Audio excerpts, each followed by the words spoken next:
They rescue you. What a million rescue. You want to rescue for your local. Show me the million rescue. To save somebody. The million rescue. To deliver you from something, take you from something. So you are poor people. Rescue me, save. But we the old people. Rescue the million rescue. That Boakai help me while in the water. But Jota Boakai can't tell in the water. He can't put one neck in the water but to kill on money. You know they get people the pressure. Husband not working. I live in Joseph. I even made 1,000 a lot. I even made 400 a lot profit. Let me come and go. Children waiting for me. You are Jota Boakai. Where will be our result next year? We wouldn't even 1 year. Where will be our result the following year? Okay. Thank you so much. What's your name? What's your name? My name is Patience Mane. Patience Mane. You selling the market here? Yes. I'm selling it. Yes. But I'm selling it until I get feeling. No market. I'm just son. I go look for an season. You go look for the market, you see so? I see food, call it food price. The way up, you not understand ourselves. When you go to there, you buy another price. When you come, you buy a different price. So the money I can put it back on my. Also, the money you carry in, to the cold storage. They put it back on market. Very rich. How much for the face? You buy snapper 14,000. What we used to buy 10,000, 8,000. Buying it 14,000. One cartoon snapper 14,000. So we beg the government. We ask y'all to help us to beg our government. We say he came to rescue us. But the rescue that you're doing, we're not understanding it. And when they pull the police on the street, our boyfriend here, they're not giving nothing to us again. They say they can't rescue us. While they cause a motor burner running, they were not doing the one. They are breaking the government. We the poor people, they must find place for us that we must be able to steal our clothes. They got poor people, they got rich people in the town. Some of all we not got north from the south go. And that basement we do, we not understand our children run to school. Our children, when we can't sell the market, we can't make a damn. They say rescue, but we not understand the rescue team. So they were taking them from all on the street for smoking, for drugs and things. But I think you see them now. All of them turn to Zoom. They can stay in the freeze. So the drugs are to you? It's rampant now. It's more than rampant. Okay. The drugs is rampant. Some of them almost 20% on the street because of Zoom. The zombie drugs? Yeah, the Zoom and they bring in Jota Boakai to drink. Because we are trying to sell our and what thing? Push. But now Zoom. When you say I see that you are so sticking at it. So we asking him to please. We the parent of our boys children. We ask him to please help us to make our children to leave Zoom. Because he said he came to change things. And no change, we not understand our land. Police people getting our keke motor back. Hata. Police people beating our children on the street. They say they should register. They should become over there, walk over that, everything they do. But what people home killing? Like just one thing we just getting dropping like that. Tell him, don't on the Napa, tell him sorry. We're not taking somebody out for the country. So I should tell our president to help with the poor people. Selling money, how's the business? We get God a great for we don't have to tell what take you for. But money ain't in the country now. In process. For now, if I have to tell you that before we're all there,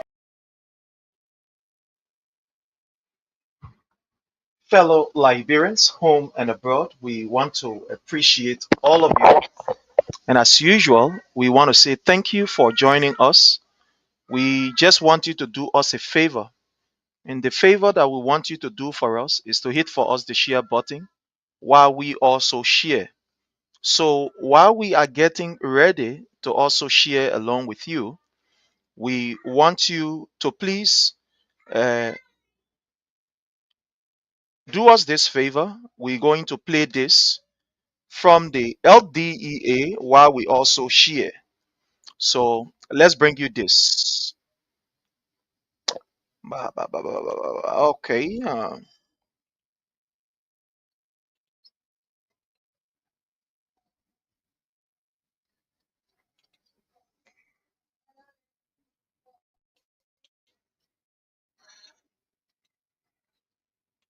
To All us right. exactly what's on their mind. So again, stay with us as we bring you this live of coverage here in Monrovia. So they have some issues, some of them. So, fellow Liberians, our first discussion will be around the issue of drugs in Liberia.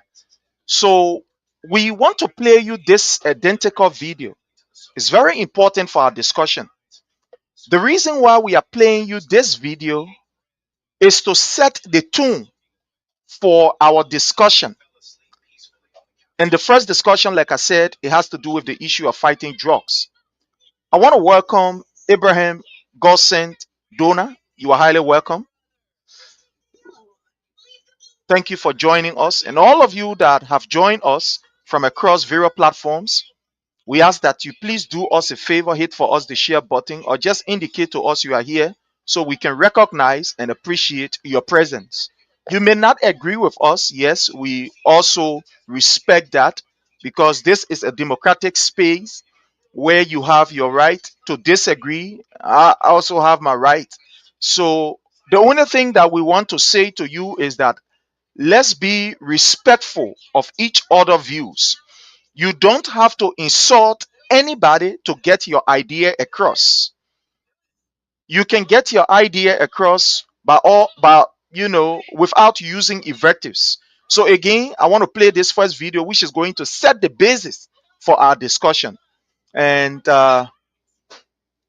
let's bring it right here as we. They are saying that they are volunteering for that institution without any recognition, but they are about to explain it exactly what are the issues. All right, so still with us. Let's begin with this fellow. How are you doing? Yeah, how you doing, sir? Yes, this is Spoon TV and other media institutions. So tell us exactly what's the issue? Yeah, I've decided and chosen to be the spokesperson for the action agent across the Republic of Liberia of the LDA because I've been associating with the institution for past years, about 9 years. When you say associated with the institution, I've been doing several work for them. Okay. In that institution, I even donated a vehicle at the shutting down police station. Taylor Blyon, you are welcome. Taylor Blyon.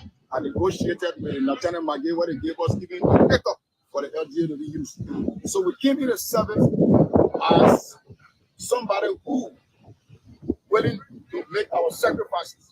But you see, it's not about me this time. If I'm okay and all Juje Wenwu, you are welcome. the entire country is not okay. Wenwu, thank you so much.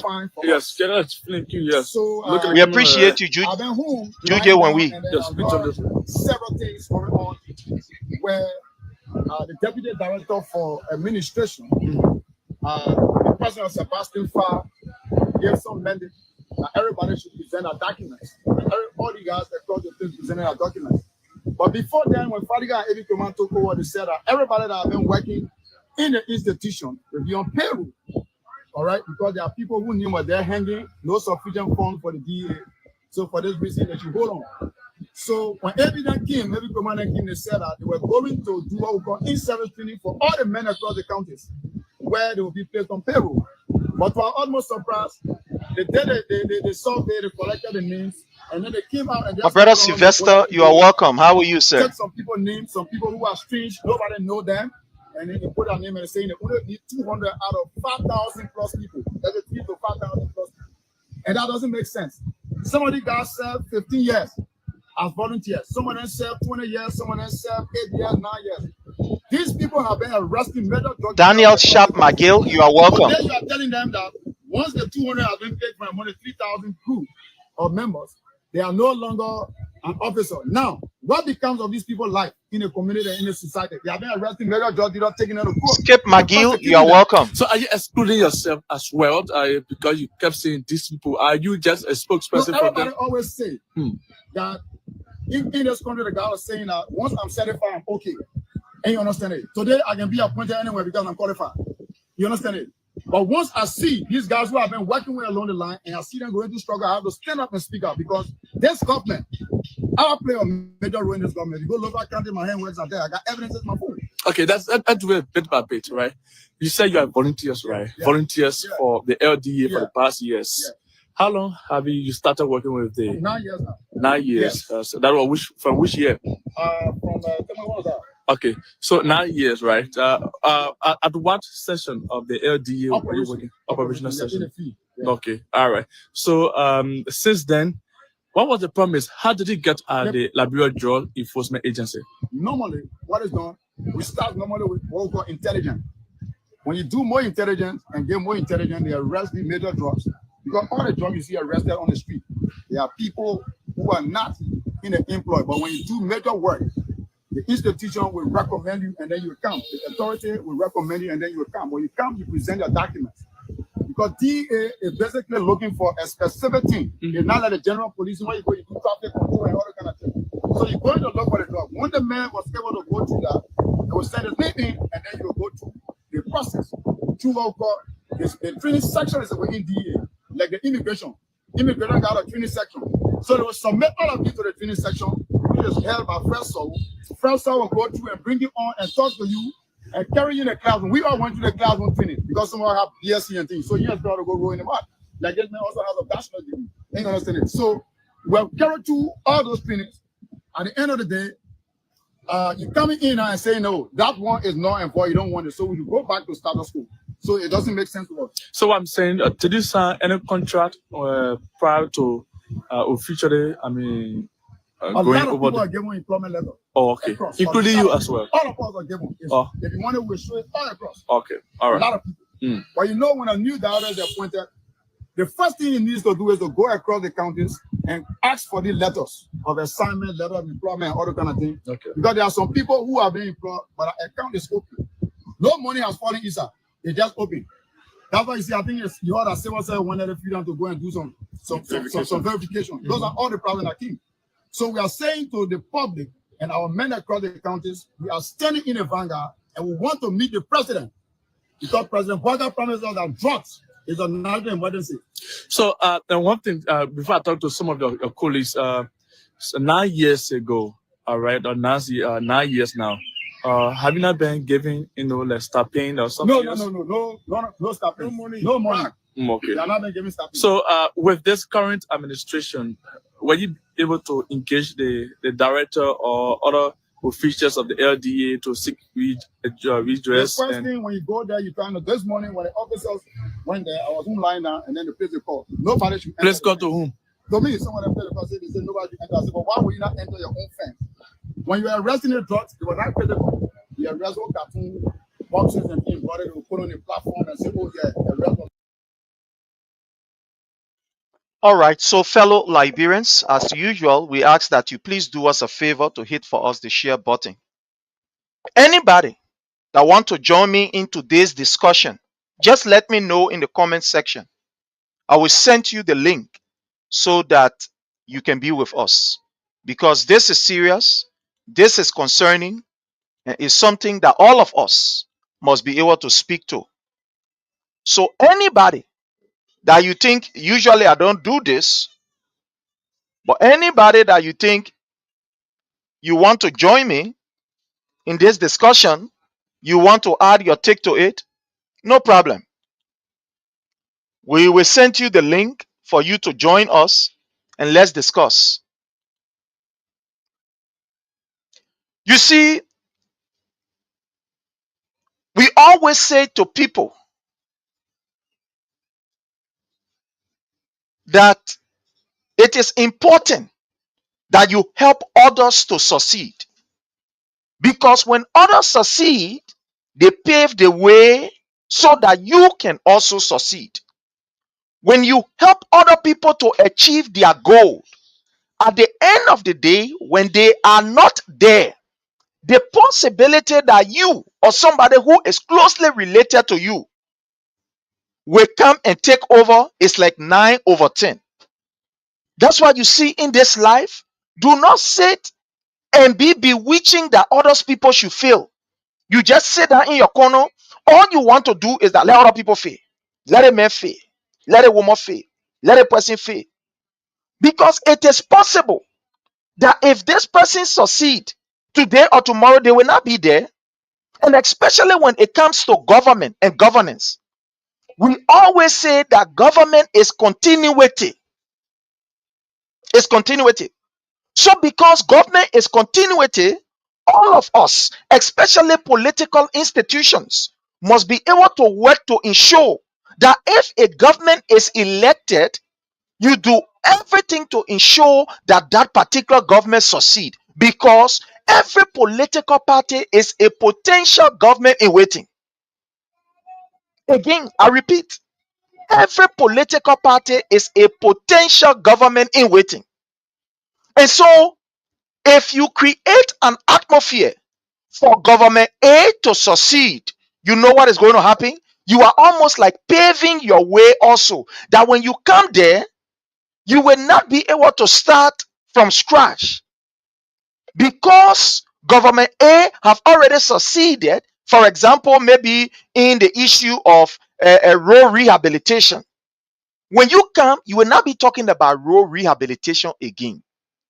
When a government is elected, and maybe, for example, the government was able to ensure that the education sector is vibrant. When you come there now as a government, you will not really be focusing too much of resources on the education sector. All that you will be doing is to maintain it up to the standard, and those money that you're supposed to use in the education sector, because your predecessor have already worked to ensure that it is better, you will use that money on other programs and other activities. When President Weah took over the presidency, his agenda was the Propo agenda. And because Joseph Numa Boakai and his cronies,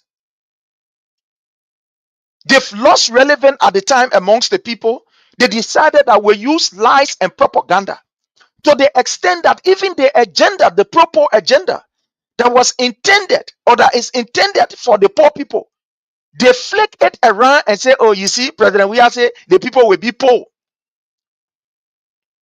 When the agenda was working in favor of the poor people, working in favor of those who have been marginalized, the projects that President Weah was carrying on was not intended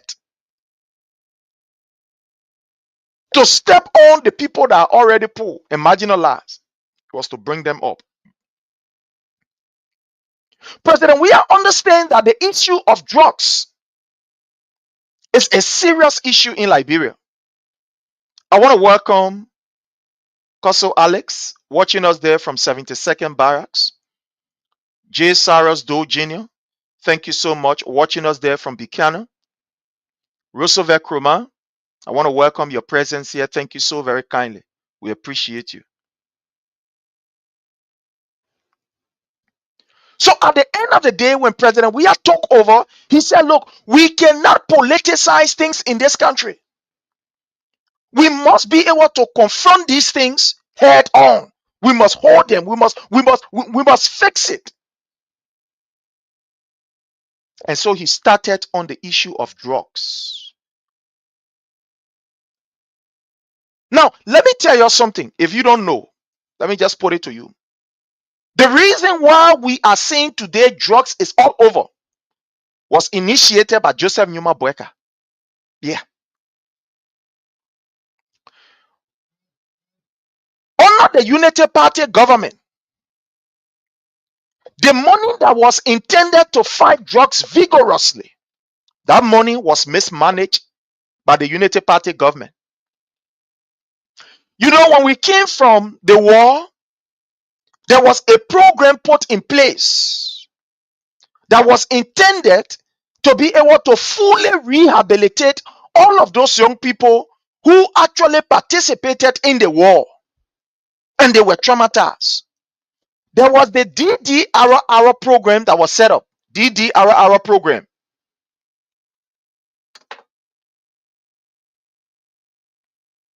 The DD program was 4 different stages.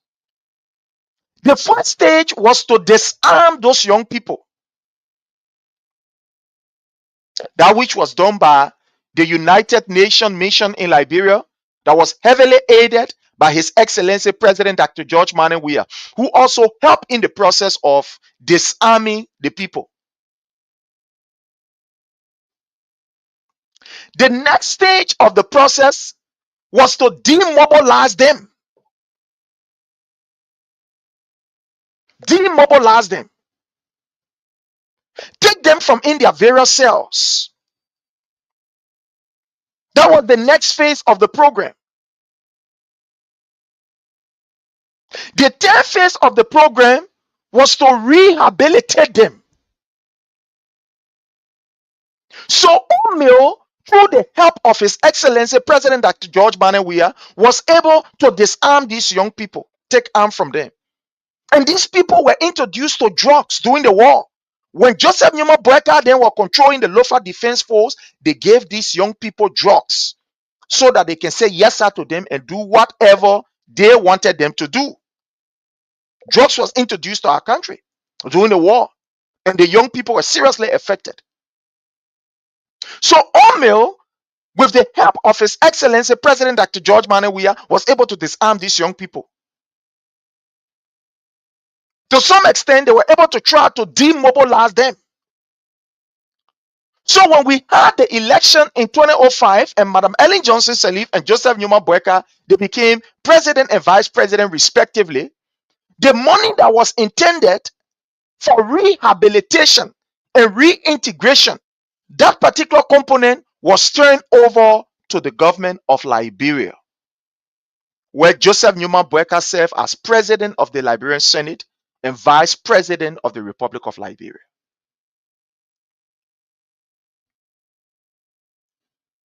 So the rehabilitation center, the rehabilitation process, the money that was actually intended to rehabilitate these young people, instead of the government of Madam Ellen Johnson Sirleaf and that of Joseph Numa Boakai working to ensure that that money is used to be able to rehabilitate these young people, they failed to do it. They failed to do it.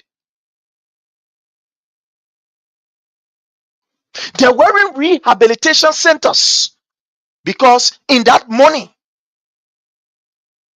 we're almost like about a $10 million project to run over the period of 3 years. So that $10 million was intended in order to build rehabilitation centers. And all of those rehabilitation centers, they were to have skill training attached to it. I am telling you because I used to work for an organization that to some extent work along with that particular program, that to some extent we help, do other implementation with other NGOs. So it was to run for at least 3 years. The rehabilitation process. Money was given already. The first money that was given was $10 million.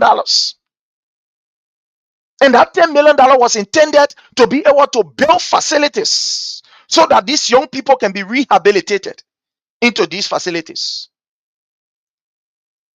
And in these facilities, they were to have training section because some of these young people who actually participated in the war, some of them academically, they may not have, the strong mind to be able to go back in the class and really, cope with the academic activities.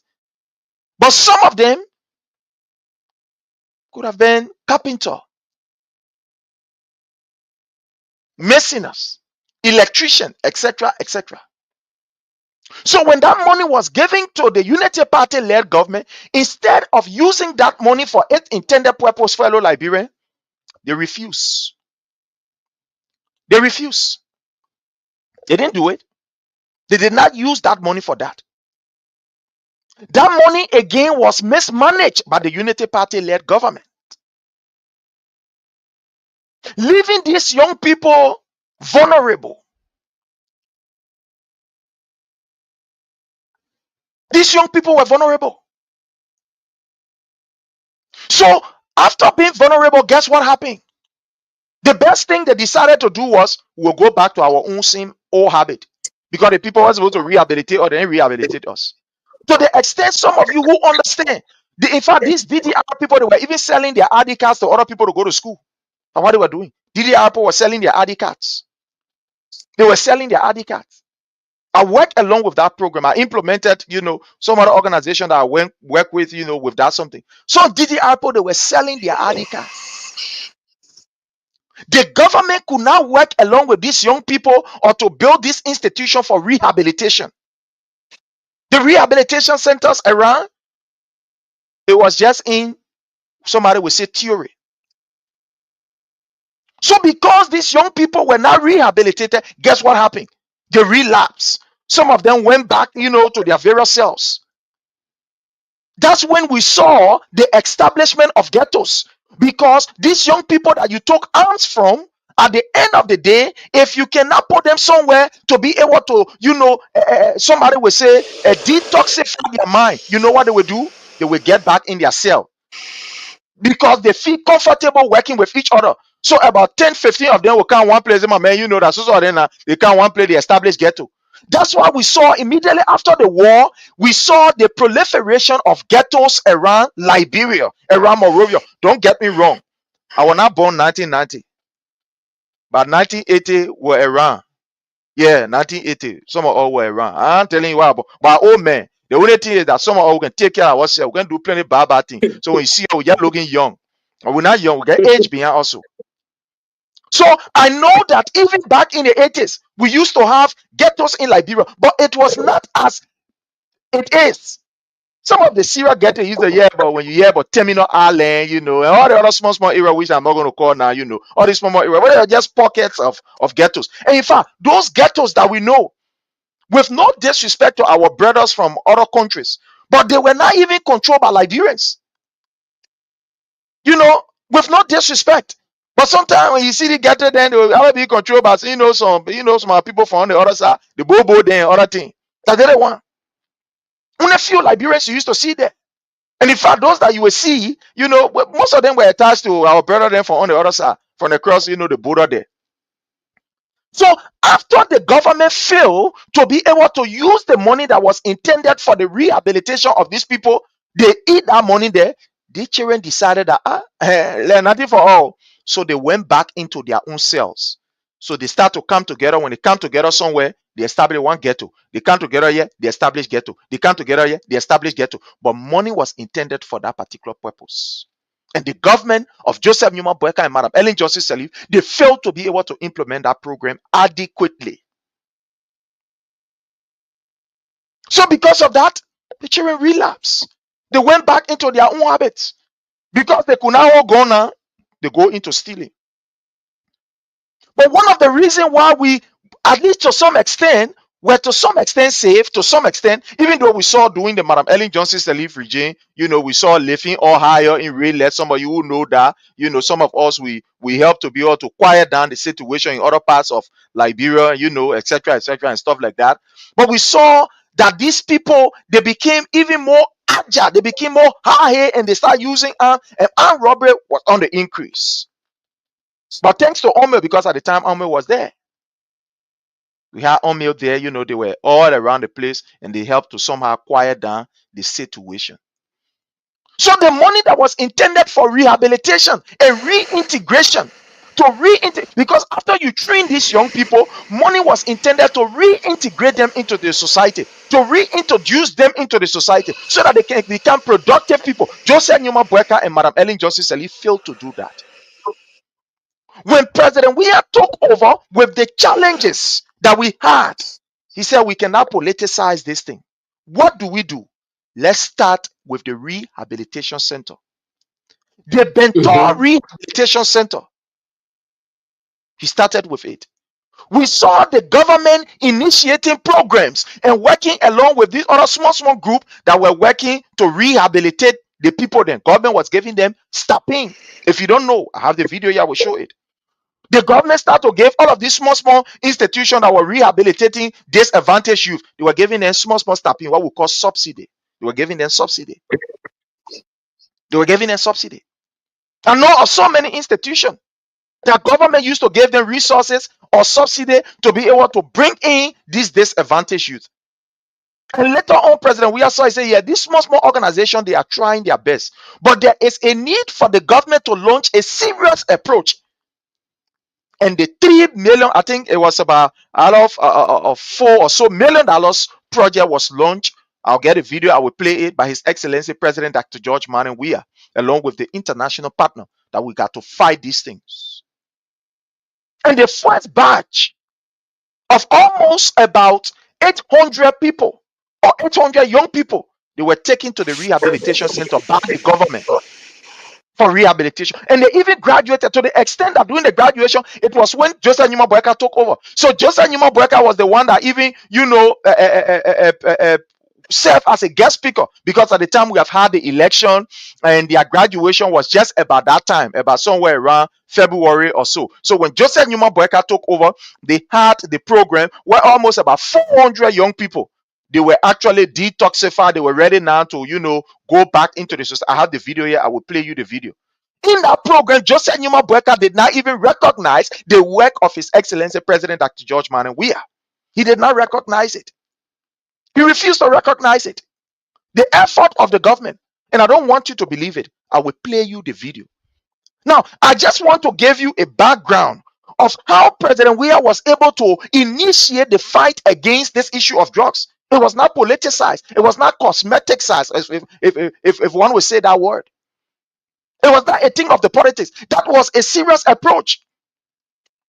We saw a hands-on approach. We saw the Ministry of Youth and Sports working towards that. We even saw the executive mansion, the office of the president, also working towards that. Fellow Liberians, as I have laid this particular premise, I want to welcome my brother, Jake. How are you, Chief? Salute, boss. Salute for you and the followers. You'll help to share this video. Thank you, brother. How's the end, man? How's the family? Yeah, the end here. We need some more time here, man. What's here? We know everybody. Let's say a few more days to the July 26th. We're having a serious program here, Liberian community in Europe. In Europe, yeah. We're coming together to celebrate our anniversary. Will be 178 years. So everybody waiting for July 26th. And the 26th crew will come on Saturday too also, the 26th arrive on a Saturday, yeah. So we're having a 3-day program, yeah, Friday, Saturday, and Sunday, yeah. And we have our newly appointed ambassador in Belgium. He will grace the occasion, probably with some other probably diplomat from, another ambassador from France too. She will come. So yeah, the stage is set already for our July 26th in Europe. Yeah. Oh, okay. In America, what you're doing? In America, what you're doing? Something big? Yeah. They're having various programs around, having various programs around where people will, gather and be able to at least, have just the normal program. Yeah, just the normal program. Yeah, something But big here too. you don't. Yeah, because you have many in our country with different states, but you don't come together in one big area where you say all the states. This year we'll go Minnesota. This year we'll go New York. You don't do that. You don't do that. Huh? Well, there are organizations that really, do it, but because this place is very big and everybody in their own state, so basically there are programs that are organized, in the various states by Liberians, yeah. But usually it is by state, yeah. It is by state, yeah. Okay. People in those states, Liberians, I they remember organize last year 26 was German. This Liberian living Germany. They sponsor that one. They host that one. I mean, and this year it's a 20th anniversary of the European organization. So we bring it to Belgium because it's the capital of Europe. So we're bringing it to Belgium. Oh, okay. That's great. Mhm. That's great. Yeah. Yes, sir. So, we've laid the premise for this issue of the drugs. And before you can speak on that, let me just play a video before you come in. Let me play a video of the approach that was done by His Excellency President Dr. George Manning Weah, in which when Joseph Numa Boakai took over, he benefited because that particular program was held, under his leadership. So let me just play it for you to listen, and then our brother will come in. So I'm going to play this here. These were some of the effort made by the Weah-led administration, which Mr. Boakai, inherited, and he did not even recognize the effort of President Weah. But let's listen to this.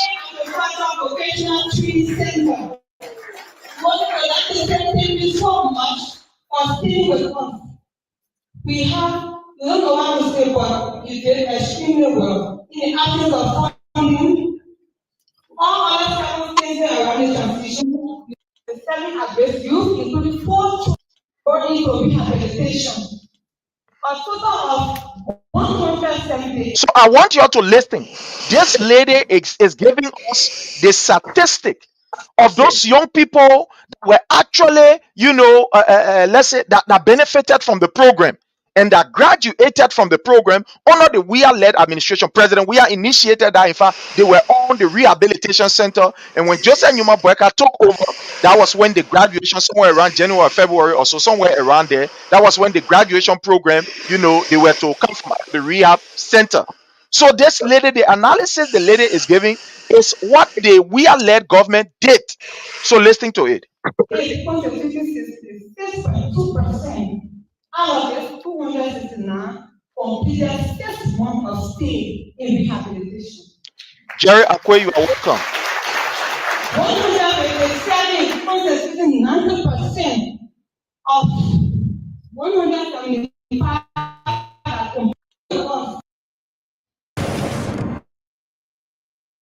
Sorry, my people. That's the art. People add this art to these things to be able to sunny. So, oh no. You're going different. Yeah, Okay. he's speaking now. Sorry. The president is speaking now. Sorry. Through a joint effort of government, UN, CSO, philanthropists, communities, farmers, and others. Thank you. No. Let's to the piece where she will be able to analyze. Because of this program, we don't force people into rehabilitation. When you are dealing with people suffering use disorder, you don't force them to go for treatment. They have to do a voluntary approach. And one of them, those who, when they're voluntarily, tend to stay in the program, and that those who just will have or influence our family members or relatives. And the closure of some rehab centers providers led to jump out. It was in December, 2 of our rehab centers providers told us that they were closing their centers. And it left us with a challenge to transfer clients from one center to another. And because of that, they were demotivated and left the program. Let me just speak on this. Some of the rehabilitation centers, like I told you, government was subsidizing them. Government was giving them money so that they can be able to bring in, these disadvantaged youth. Now, what happened is that some of these facilities, they ran into management problems. Some of them could not actually manage the funds. Some of them, they could not manage the program. So because of that, they had to close. So that closure also affected some of the young people. It's like, take for an example, government gave some of them 15,000 to be able to bring in young people. Some of the people then, they mismanage the money. Some of these rehabilitation centers, they mismanage the money. So let's go ahead and listen to this. It was not easy. Because of the transition time, I basically felt overwhelmed. Some of them were like, they don't know whether the program will continue, they don't know the state of the program. You see that? So also during the transition, that is during the election period, most of them, because at the time now, government was so overwhelmed, so most of them left from the rehabilitation center. They left from the rehabilitation center that was paid for by government. So that's why she's saying during the transition period, they also experienced some challenges. Let's go ahead. And they left. Since I lesson learned alone, availability of funding is essential, as I said, to sustain the program morale and momentum. It was sometime in November we go back onto recruitment because there was no money. So I guess we were equal to November, they pulled her to the program because of the election. You know, it was the same November that we had the election. So it's like the program, you know, to some extent, the funding for the program, even though the government had put initial funding into it, the Weah-led administration, but during the election, it's like, you know, activity slowed down because everybody were waiting. You normally know after election, you know, during election, most of the program is a kind of bit put on hold. Yeah. we had the when they went to the center to be repeated, we told them that we were not repeating and they were so downhearted. So as we go along the program, we hope that next time we'll be able to intervene so that these people can be rehabilitated.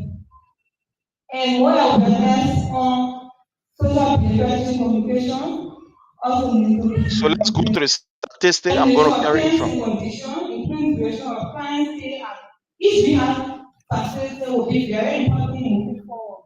So because some rehab centers at the beginning, they did not tell us that they put a facility during Christmas break. And that led to a high dropout rate. Let's start.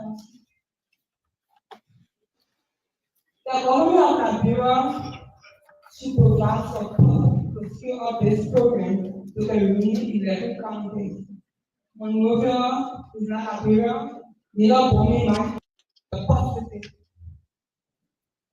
Today we have 127 at-risk youth, including 4 children who are ready to be transitioned from rehabilitation to recovery.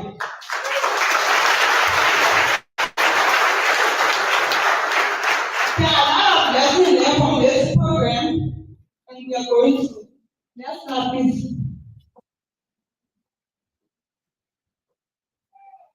There are so many challenges along the way. We were able to complete this certification for 445 clients. Yeah, And 445 clients. enrolled into rehabilitation. A total of 178 constituting 66.2%. Out of this, 269 completed 6 months of stay in rehabilitation. 157 constituting 90% of 175 that completed the X-ray urine George screen test, with 123 that were negative and then 34 were positive. So I'm going to stop here because we don't have the luxury of time, so we can give our brother the opportunity to speak on this. But I just thought to show you a video so that you can see the practical approach that was taken by the Weah-led administration. 445 young people were included in that particular program. Out of the 445, they had a dropping rate of about 100, let's say 105 or so persons that dropped for some various reason. My brother Jake, let's hear from you on this. Yeah, Prince, thank you. And the follower, please help to share this video. Prince, you see, this is a different. On the Palaver hut, and these guys are in opposition at that time, spraying propaganda. Those days, because they wanted power, there's a refined podcast. When I hear to spread propaganda and laugh, from day one, when you started this thing, you've been playing video upon video upon video. The videos are there. You know, we get right to argue and to debate anybody from on the other side. You know why? Because the president that we like and support, he ruled the country. So the evidence are there by video, not only talking. But during that time, because they wanted to come to power, they spread their propaganda all over the social media. No video, though, just come out with so lies. So lies. But yeah, if you say we lying here, we prove video. That video evidence. There's not an AR. That facts. So they need to tell, they're telling the people, they need to tell all the Liberia Jorian do nothing. Yeah, the president sitting and the woman online, everything is statistic. So they let the debate go on now. You say, Joy, I ain't do nothing. But then woman cutting law in everything, the statistic about rehabilitation, the numbers and everything. If you want to follow it, go to video, you will see it. Prince, let me bust up what you were saying here. The word Zoko, Liberian people, where it come from? That word Zoko. Ellen and George, that word is that phrase the people's made, Zoko. It came from the Ellen Johnson and Boakai administration. That word Zoko. So it means George may existing long time. Long time. They put it to child said all time, but it was not too popular. The way Ellen name, that word Zoko, that phrase Zoko, it came from administration. It never came from George Weah. George Weah inherited that just situation.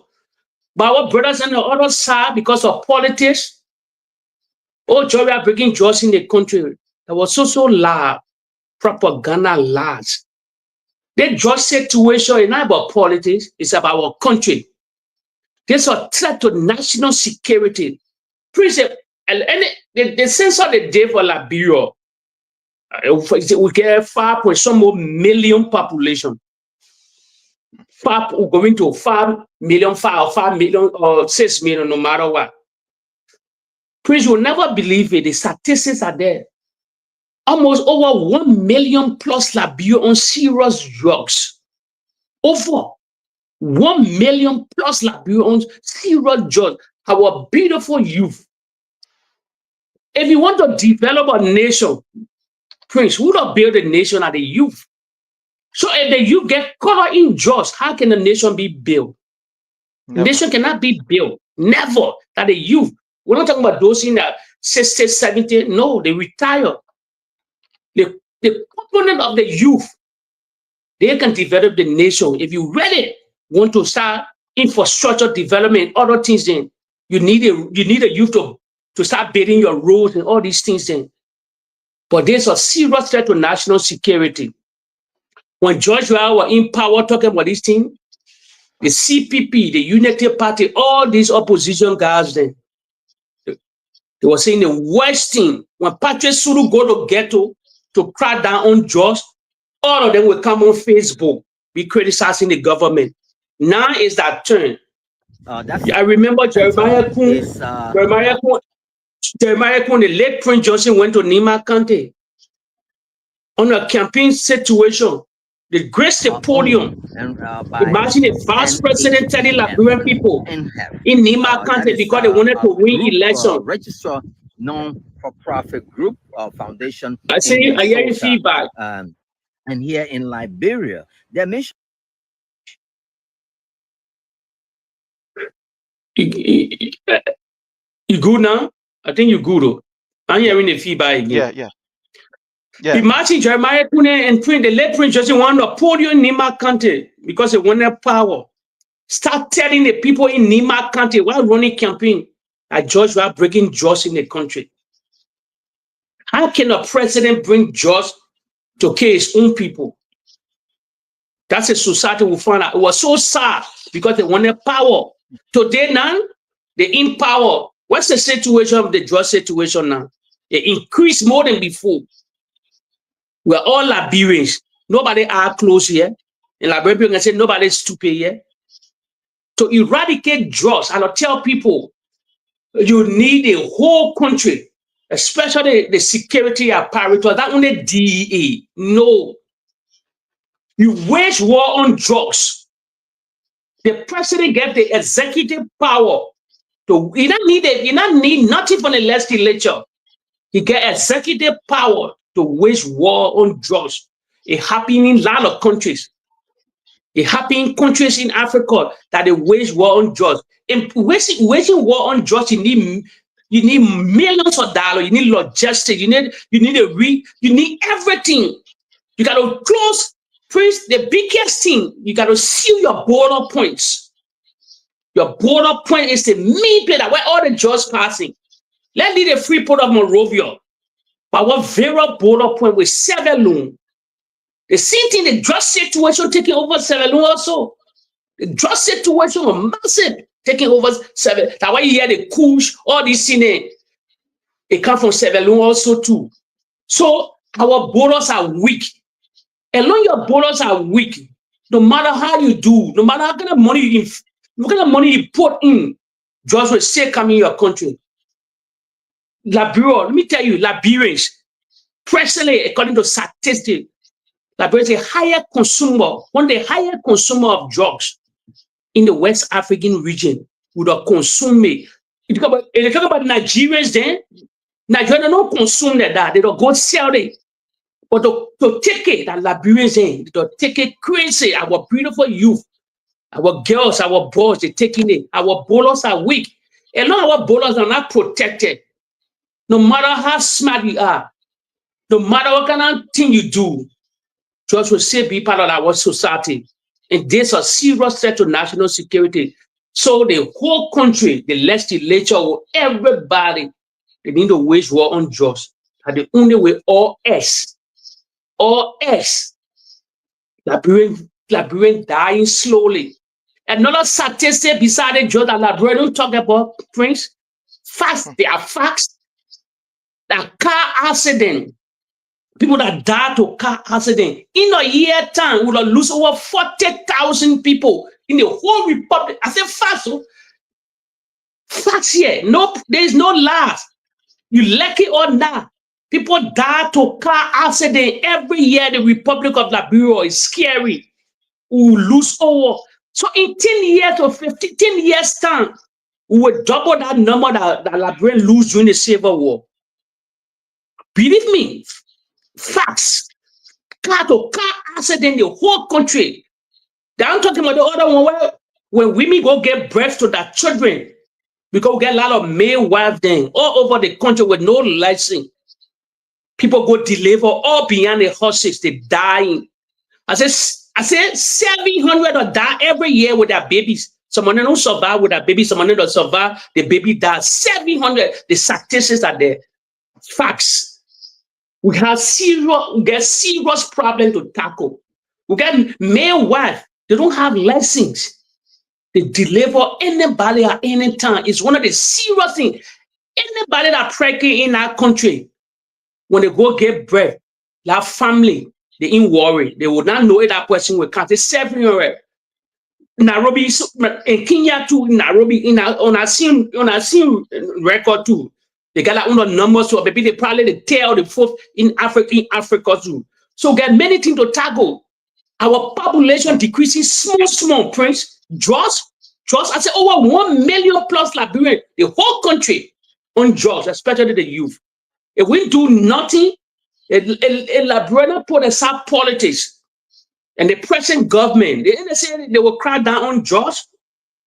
We are waiting for them to crack down on drugs. Not only DEA, no. How you crack down the drugs? DEA, they're not getting salary. How you say drugs may be volunteer? Eh? No, you gotta employ everybody, pay it in, and they will crack down on drugs. We need serious attention on drugs, or else we're losing the population. And the other statistics that I just listed here, to car accident, we need to go give birth. And another statistic I will give you it tonight again. Prince is scary. The people over the age of 40 years old, these are facts. So more Liberian, get over 500,000 Liberian get poor eyesight. In less than 10 years' time. In less than 10 years' time, if they don't do, I say over 40 years going above, having serious poor eyesight, catalyst, everything. If they don't, we don't do nothing for our healthcare system. Thousands of Liberians will go blind in the next 10 to 15 years. I just saying it here, a facts here, because we don't have our whole industry, medical industry, our healthcare system, one of the poorest in the West African region. One of the poorest in the West African region. It's not time for it not last fast here. So Prince, you lay it all to crack down on drugs.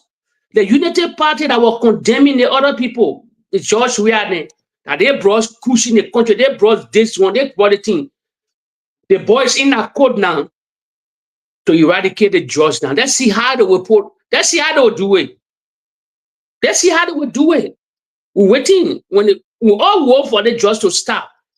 We all want, but not only the DEA. No.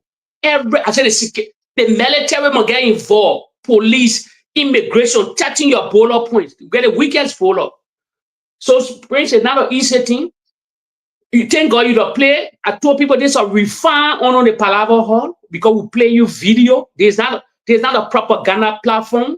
We're not here to smear nobody. The fast here will bring it and will bring evidence so that while this platform is moving, the platform on a different stage because we're not pushing propaganda yet. No, we'll give you the evidence. We have to fact check the government. We have to put our feet to the fire. So if they do good, we'll tell them they do good. But what they criticize the other time, and they're proceeding the wrong way. So drugs is a serious threat to national security. Every Liberian should get involved, no matter your political affiliation. You must get involved because family member from all angles, one family member from anybody, they are affected with the drug situation. It's a serious threat. The great America, we get all the technology, they finance and everything. They cannot eradicate drugs. Fentanyl is the highest scale in America. You know about it. Now I'm talking about what society where we don't even have security. We don't have money. So the government need to work hard. All the big mouth they get, they need to work hard. So Prince, take it over. My brother, thank you so very kindly. Like we said from the very beginning, you know, when you propel yourself to power by lies, you get a way of coming back at you. And this is where For we are sure. today. You know, one of the vigorous campaign that the Unity Party ran was the issue of drugs. Like I Yes, gave you drugs. the historicity that this drugs thing, it did not start from the Weah-led administration. Joseph It's Numa from them. Boakai, who brought the war, is from them. That the drugs they gave our young people, they gave us to be able to carry on these atrocities. And at the end of the day, when the king money was given to them to rehabilitate, they refused. They ate the money, and now we are seeing it. Joseph Numa Boakai came. He took an approach that we said was cosmetic. Now, let me tell you something. The government that was able to vigorously fight the issue of drugs was the Weah-led government after the war. It was the Weah-led government. No other government. Was the Weah-led government was the first government to take a hands-on approach in fighting the issue of drugs. Joseph Numa Boakai came. He took this issue of drugs as a political agenda, and when he came, Yes. guess what? He made the issue of drugs to become. He started doing content creation with it, to the extent that Joseph Numa Boakai went to JFK and said, "Going to take drug tests." All of us expected that immediately after that particular process or after that particular initiative, Boakai was going to put his foot down. And let me show you a video here. When we told you that these people, their thing they were doing, their political thing they were doing, here is it. Let me just, let's see. Let's bring you here. Let's bring it here. Okay. Here. In the lab. Here when Joseph Nima Boakai was taking a drug test. You see that? Wow. Are completed. I think you heard the timer going off just a few seconds ago. Those are the results for His Excellency the President, His Excellency the Vice President, and they are completely negative. I will read out. It's pure political. Wow. Wow. This is what we are talking about. You choose to make the issue of the fight against drugs political. Joseph Numa Boakai sat down there, he went, they get people around, they get camera, he said, "You're going to take drugs tests." Now, what we expected was that immediately after that process, the executive mansion was going to get involved. I played you the video earlier. How can you talk about fighting drugs when you get the people who are fighting drugs, you are also political about them? That is they are volunteers.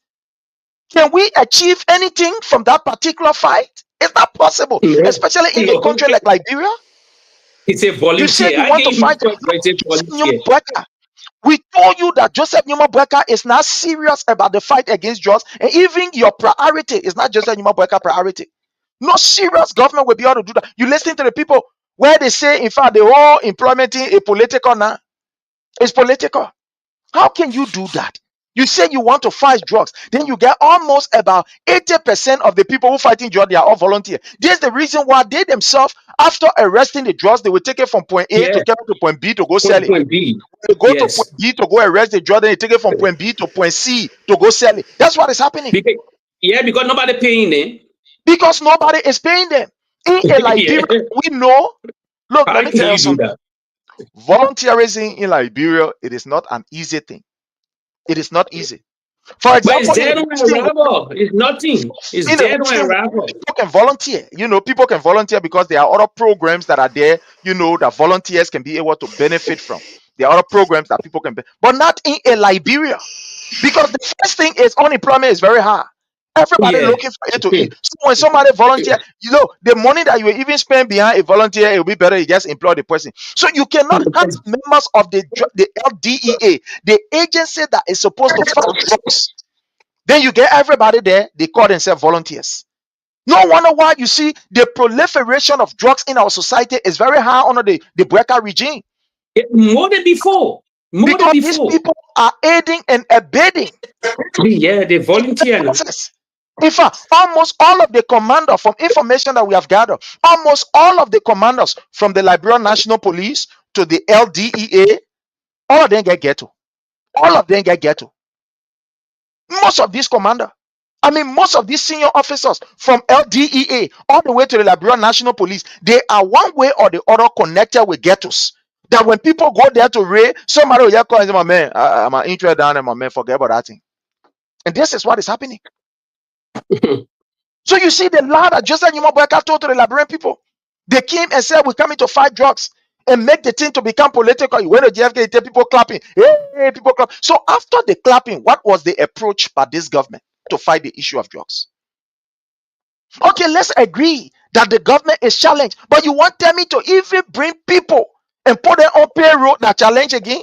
When one person is taking almost $6,000 home for salary, for how you call housing allowance, and some of these LDA officers, the only thing that they need for a staff to be employed is $100, $120. But you giving somebody $6,000 for housing allowance. No, the video are here. Don't believe me. The videos are here. What about the generator? You giving somebody almost $6,000 for housing allowance. $6,000. But you cannot put the people who are fighting drugs. People who are fighting drugs, you cannot put them on payroll. Look at how comical this thing is. Yeah, it's laughable. Yeah, it's true. This volunteer. But what part of the war you fighting drugs? You see, what part of the war you fighting drugs? You get volunteer. What part of the war? At least when you sweeping, when you cleaning the city, yes, other people volunteer to come and help you to clean the community or the city, yes. But not fighting drugs, Prince. As you said, it's laughable. No society in this world will cry down on drugs, especially our society, where drugs is the order of the day. The order of the day in the Republic of Liberia. And Prince, one of the things they're not stressing on too. Let me tell you, one of the things that are going on in the country too. I was in Liberia.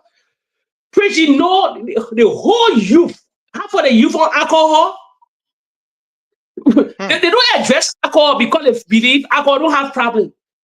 Alcohol have serious problem that damage the kidney. I'm saying you shouldn't drink, but the whole country, the whole half of the country on alcohol, Prince, that fast here. Every place you go to, no youth in that country from 14 to 30 years old drinking soft drink. Prince, I don't see nobody drinking soft drink in the Republic of Liberia anymore, especially the beautiful youth, especially our girls. Everybody on alcohol. It's a serious thing too, but Liberian people don't address it. They only address the drug situation. So we just want to play this video, right? Yeah, we want to play this video so Liberians can hear. These people who say they can't afford drugs, just like Boakai who say they can't afford drugs, the money alone somebody taking home for just their gas or their phone, it can pay more than 10 LDA officers. Don't believe what I'm saying. Let's play the video, listening to how much these people are taking home. People who get horse in Liberia, but they're paying them for their own horse. Listening to this. The salary is $10,000 gross. Yes, his salary gross $10,000. And entitled to 7,008. No, you acting governor, don't think now. You already banned it. Yes. But this is it. Since I was appointed acting governor on August 1, I have not attempted to pay the salary, the benefits, neither have I moved. No, that's not my question. So after your nominee, I will. You want to do pro bono fund. You want to do pro bono fund. What is the salary structure? The income, monthly income structure. That's what I was saying. The salary, that's the gross, and a cash allowance of 7,800 gross. Yeah, 7,800 gross allowance. Let's listen. They will break it down. So are you asking for all the benefits of yes. Well, okay. Yes. So the governor again gets a monthly salary of $10,000 gross, cash allowance of 7,800 the governor. gross. The governor is said. The governor is entitled to a housing allowance monthly. No, monthly is so monthly is 5,000. Yeah. Now I just want to stop right here. 5,000 in a country like Liberia. This man is taking allowance. No, the allowance part is 7,000. Then the housing, you get two different. Let's go back to it. Let's go back to it because there are two different things. There are two different things they bought Let's listen. That's monthly. So are you asking for all the benefits of So you can break it down. Listen. Yeah. So the governor again gets a monthly salary of $10,000 gross. Now the bank governor of 7,800 cash allowance. The governor is entitled to a housing allowance monthly. No, monthly is 5,000. Yeah. So that guy get his salary, he get cash allowance, and he get housing allowance. He even get a motor car allowance. Don't believe what I'm saying. Let's carry back in first. Yeah. Entitled to. So leave it, bro. No, because the tax rate changes. Now, I want to move this because we just wanted to establish this here. You listening to this fellow Liberians? This guy is entitled to 7,000 cash allowance. Cash allowance. 7,800. 7,800. Thank you. 7,800. And he is entitled to $5,000 housing allowance. That every month we're talking about here. Every month, $60,000 per year. $60,000 per year. $60,000. But you get people who are fighting drugs. They ain't taking pay. They call them volunteer. When we tell you that Boakai is a useless old man who have come to only enrich himself and don't care about the ordinary people, some of you get this. And we get time for you because that's the fact we are saying. So you can hear it, it can sink deep down into your heart. You see, this is what we call a useless government. Now, how can you take a government serious? How? When you have ministers that are taking up to 5,000 plus for housing allowance, they're living in Liberia. They are not working in how you call Liberia and living or sleeping in Guinea or sleeping in Sierra Leone. And these people get houses. And that own houses, that own houses, that say that government hustle. What no, that's not government house. But the child that house where the bill balance said they finish giving that money back. You see how ugly the society look like. But then the people who are fighting drugs, you say they must not take pay, they must go be volunteer. Yeah. Volunteer. So can you achieve anything from out of this? The people who are fighting drugs, the people who are risking, you think to fight drugs, you think a small thing? You don't know that it includes plenty things. That's one of the most look, you can easily fight armed robbery. You can easily fight armed robbery and succeed without too many threats and fighting drugs. Yes. Because the drugs people, thank you very much. Your family involved, everything about you is involved. I listened to a brother who called on the OKFM when Clarence Jackson wanted to, play politics with this thing.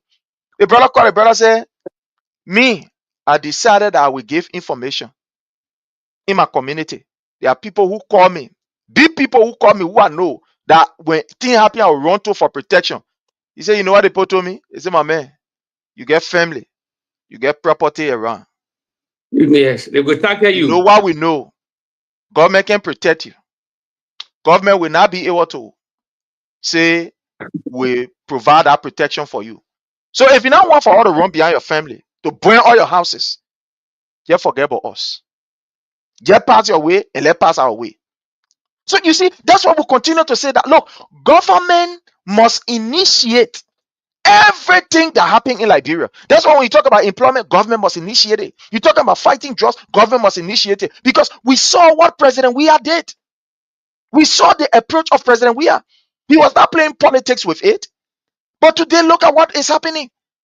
But let AP me come out remind there, you. went to the DEA, and they carried their politics there and start fighting. But let me remind you again, the videos are all there. I said that why I say the platform is refined. We're not pushing propaganda yet because we bring up video upon video. Thank God, social media time. You remember, let me remind you, Prince and the followers. You remember when Patrick Sulu were cracking down on all the ghetto in Monrovia? And the same spoon tall, they will get camera behind Patrick Sulu. Sure. They say, well, he breaking down ghetto, he killing Liberians. You're feeling for. There's a C United Party, the same group of the CPP. Everywhere they're on social media, Patrick Sulu cracking down on drugs. Patrick Sulu breaking down all the ghetto in the country. I say you go to video. Here would approve a video. We're not here to spread a smear campaign and propaganda. These are facts here. And we don't send you the video. We will not play the video. Go do your own research. Go on YouTube. Go on all of social media online. You will see this. You will see these videos are there. I remember with Jefferson Kochi, the Moral Senate Corporation will escort them because Jefferson Kochi had eyeball on the street with all the ghetto children. So they will pinpoint. Then Patrick Sulu, they will do any raid. They found army ammunition in all most of the ghettos there. The same spoon tall, they gullible. They sent on water spoon and the propaganda then today. That make our country that today they start a smear campaign, that lies and propaganda. They were the same people. Every operation Patrick Sulu and the DE they will go on. They're breaking that camera, lying to the Liberian people who job and they're cracking down on job today now. What's the outcome? They said they brought the finest DEA man and Abraham Croman to crack down on job. What happened? What happened? They throwing on the bus. Fatika brother throwing on the bus. Because why? The judge they sort of cracked down on. They were not cracking down on the judge. So they may throw them on the bus. That brought out the biggest split. And we saw what went on video concerning the Fatika brother and the DEA boss at that time. And the president suspended them. Since they suspended them, what's the outcome of judge? What's the outcome? They were just pushing propagandas and lies that Georgia brought drugs in the country, this and that. Not knowing they just started honor them.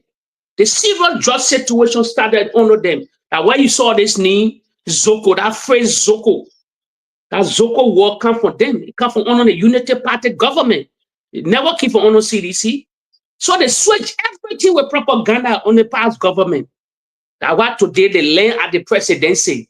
Send the land at that presidency now. What's the outcome? We are the crossroad. Difficulties more than before. More than before. Facts. Let's take our political heart. I say the facts here because Prince, I told people, I say the CDC will debate anybody, you know why? Because the men they supported, the men were president. Now they say the men in opposition, they're waiting for the men to come. The men already served the nation for 6 years or 4 good. If you want to say 4 or 4 because the COVID king. So we get things the men did that we can talk about. We can talk about and compare from the past year, 12 years with them, and presently we can say it because we already rule the country. So the debate is easy to catalog. The debate. So that while the United Party people cannot stand debate, they will only involve in insulting people, in demeaning people. That's the only thing they get. Because why? Presently, they get nothing to show for.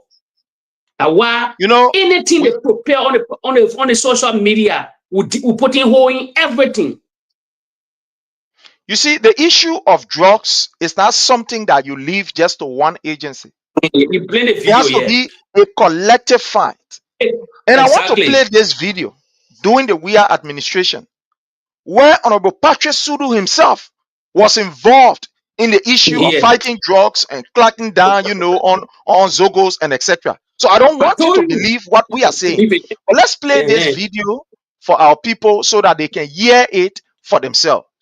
Let's play this video. Thank you very much.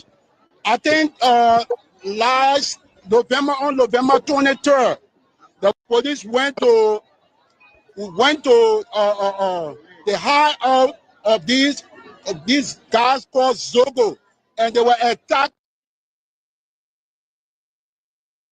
Regrettably, some of you who are journalists and other Liberians went against the police. Yeah. They said the police had no business of going to these people for them to exchange fire and all of that. That was very wrong. These are the same people again allegedly causing problems for us. So we are appealing to the public to give us a chance to do our work. You see, now this was how these people politicize the fight against drugs under the Weah administration. And you just say that's why we choose to play it here. When the police got involved with the LDA and said, look, this thing here can't be the LDA alone. In fact, to the extent even the Monrovia City Corporation was also part of the operation. Journalists and Spoon TV, this Spoon TV, all the other police, what the police want to do, what the police want to do, what the police want to do, the police they politicize, and here are the videos. Is that something that we are saying because we want to say? Let's just play this. Let's play this here for you to see. When against the police, they said the police had no business for them to exchange fire and all of that. That was very wrong. These are the same people again allegedly causing problems for us. So we are appealing to the public to give a chance to do our work. For every time we go after the guys, the public come after us. When they go wrong, then the public come to us. So you gotta give us what to do, give us a chance to do our work. In fact, as of today's date, we are going after Zogos. As I speak, one or two is here. 1 or 2 is given the medal. I said, as of today's date, we are going after Zogos. We are not going after them ruthlessly. We are going to use the law, but we'll ensure that we go after the Zogos. You see that? So the police director decided that, look, we will go to the ghettos, we will engage these people. We will help the LDA so we can fight together. These same journalists today that are passing around. These same people are passing around. Oh, what the police want to do? What the police want to do? They were all paid. They were all paid journalists. They were all paid. They were all propagandists. Please, I told you that thing here. That people destroy the CDC with all anger. The running CA, all the damn Prince. If you check back, this thing that thing I said there's a reform podcast. There's not a propaganda podcast. No, it's not a spoon talk. What are these trying gibberish and lies? You don't even know what things then. You don't even know. They can say you hear it from sources. No, they are all propagandists. I don't even know what I can radio station say on air in Liberia. Me I call you Radio Kigali. Spoon talk I call you Radio Kigali. These are the kind of people who wanted to bring the dark days back to our country. They're not addressing the real issue. You can hold government feet to fire. But when you're spreading propaganda and lie for over 5 good years, because you want that power, you can put the country in any kind of form. It happens in different countries. Yeah, thank God we're playing all these videos. That's why I told people, we come on the podcast, when we tell you reality, we'll play you video. This is not AI. Imagine. You see the DEA president, Prince, a compromise. Because only DEA going after the drugs people, they can volunteer within the DEA. As you emphasize here, you can never be a volunteer in DEA. DEA should be paid. So there was the CDC government, all security apparatus are on deck to try to crack down on the drugs people. The DEA, the LDA, the Liberian National Police, the MCC, all of them. Sometimes they will bring in part of the military. They were waging war on drugs in our country. All the ghetto in our country they were cracking, they were demolishing all the ghetto. They never had a place to be. I told you before you play the video. I told you they had a exchange. They had a gunfire exchange between the National Police, the DEA, and the so-called Zoko. But just to emphasize it, the Zoko, they same journalists there today. What today? Other than they can't believe what's going on now. They don't talk anymore. They don't. The watchdog of Liberia. They can't talk anymore because what they were all paid. They were all paid by the whole the CPP and their propagandists then. So that's the difference. Now you don't see them talking it. You don't see them talking it, but the drugs are going on higher level more than before. Prince, go Liberia now. You see more ghetto more than before. More ghetto more than before. Not only the DEA should do these things. No, other people, other waste war on drugs. We need collective embrace people. The president need executive order to wage war on X or else Prince. I tell you, this in 10 to 15 years time, we will never believe Liberia. The youth are dying. I want to play this last video and then we'll move on to our next discussion on this issue of drugs. Like I said to you, the government of Liberia was even encouraging Liberians. That is, President Weah was encouraging Liberians, even out of Liberia, to be able to help in the issue of fighting against drugs. I don't want you to believe it. This is the last video I'm about to play. The government was even giving subsidy to other organizations to be able to help so that they can bring in these, how you call Zogos or these disadvantaged youth and rehabilitate them. I want to play you this video and I want you to listen. This was done by, our brother Kwame Opa Weeks at the time under the CDC-led government. Group, so let's play this. Non-for-profit is owned and by NHEF and NHEF. That is a group registered non-for-profit group foundation in Minnesota. And here in Liberia, their mission is actually to help recover people from drugs, alcohol, and other addictions. They do a lot of work as they try to, take recovering addicts through the halfway house program. So this facility here is the halfway house. And the recent drugs, when it comes to this, I call it a slur now, this Zogo word that has been tagged to our brothers and sisters. One Liberian from the United States of America has come to give these guys some hope, to give our Zogo brothers some hope. His name, Richie Leo Polu. He is the executive director of this particular halfway house right here. And in there, you're going to have clinicians, you're going to have doctors, different kinds of folks, psychiatrists, and all of that. But this is a so carry this in front. He built this from the floor up.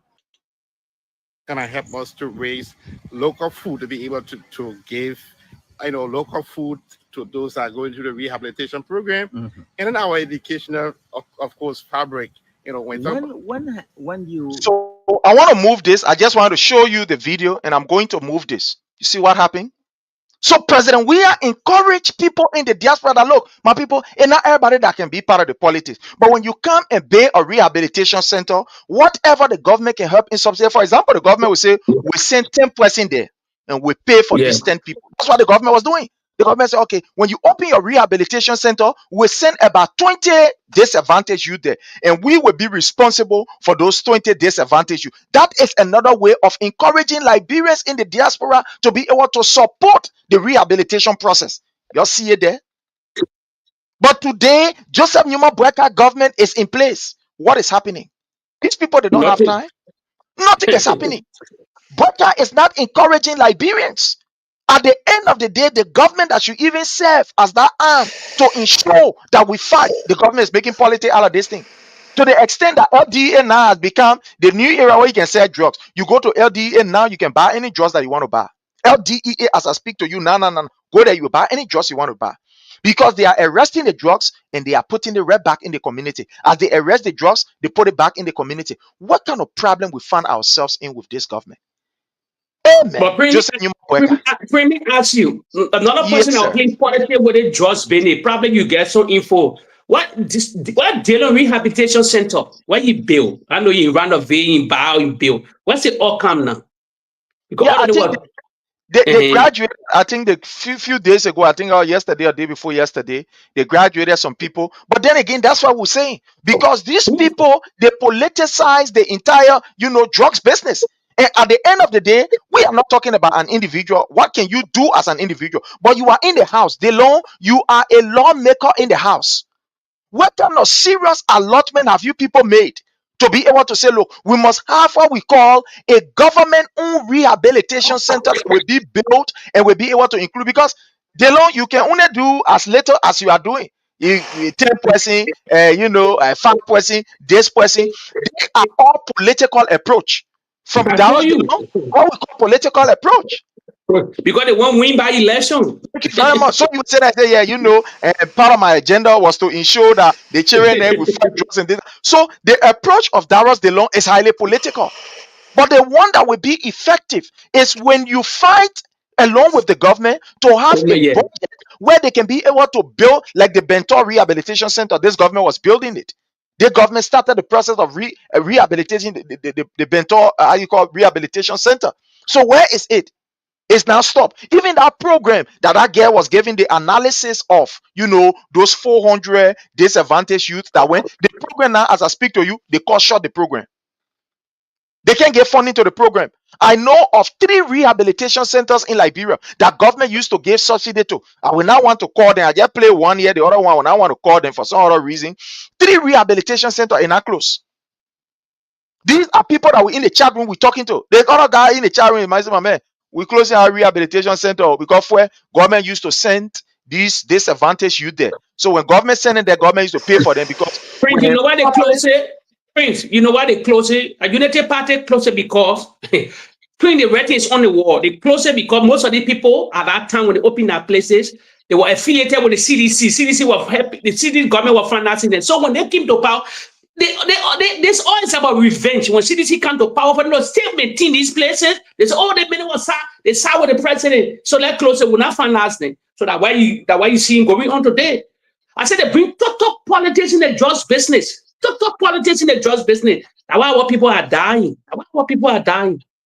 So, and it's unfortunate because, like I was saying, these 3 areas, they completely shut down. The message of men will get money because the thing is, when family members are bringing in their people, sometimes they don't even pay like that. Some family members, I get my son, maybe from family, then you will find about maybe 5 or 6 person, even for them to pay the money, so it can't even be easy. But when government bringing in people, the message that how we used to survive, because sometimes we will even go on the street to be able to, interact with these people and tell them, say, we'll carry them to rehabilitation center. Then we go to the Ministry of Youth and Sport, we'll go to government and say, look, we got about 25 young people who want to change. So can government help? And the guy said, that's how we used to get our money. Because when government paying, they will pay in bulk. Sometimes when we go, when the ready to give us a check, sometimes they gave us a check of $10,000, a check of 15,000, because that what we use to be able to run the program to pay these doctors that are there to also be able to pay our staff. But the guy said, since this particular government came over, the government, he said, not even one person government has even sponsored. All people that get a family member that we are forced to close because family member they can't even they can't pay the money and you get 5 or 6 person there. How will we maintain these doctors? How will we buy drugs? How will we do this and even maintain the place? So because of that, we are forced to close. But there's a government that will come and tell us that they want to fight drugs. It's a play. Let's just say human Boakai and people start playing, my people. To fight drugs, it must be holistic, it must be realistic. You can't take people fighting on drug, you put in, you say they volunteer, and you say they must can't fight drugs. For what? We told you that Joseph Numa Boakai, this old man, he doesn't care about you. Liberians, you are not the priority of Joseph Numa Boakai.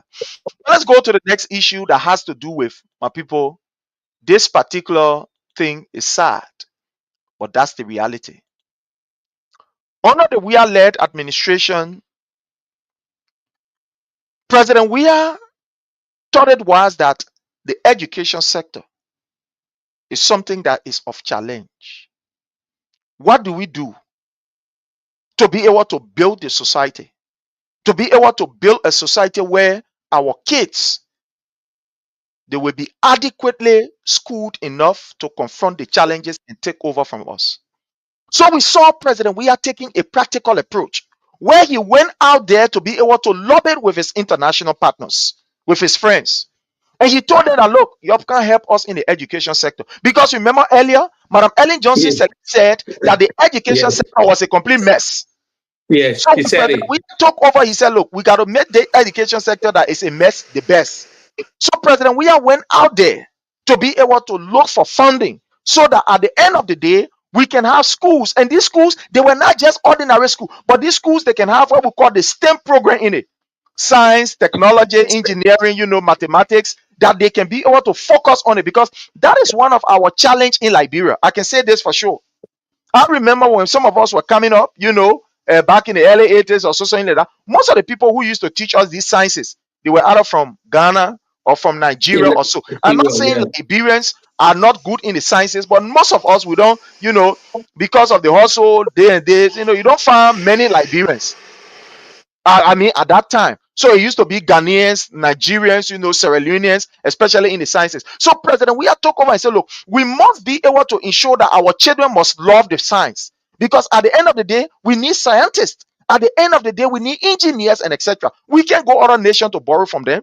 We need our own people. So President Weah went out, talked to international partners, and then they were able to commit themselves to the project where they say we build schools in the counties. My people, President Weah looked for the money and the project started. The project was about 85%. During the election again, the whole thing, stopped. When this government took over, the money was already there.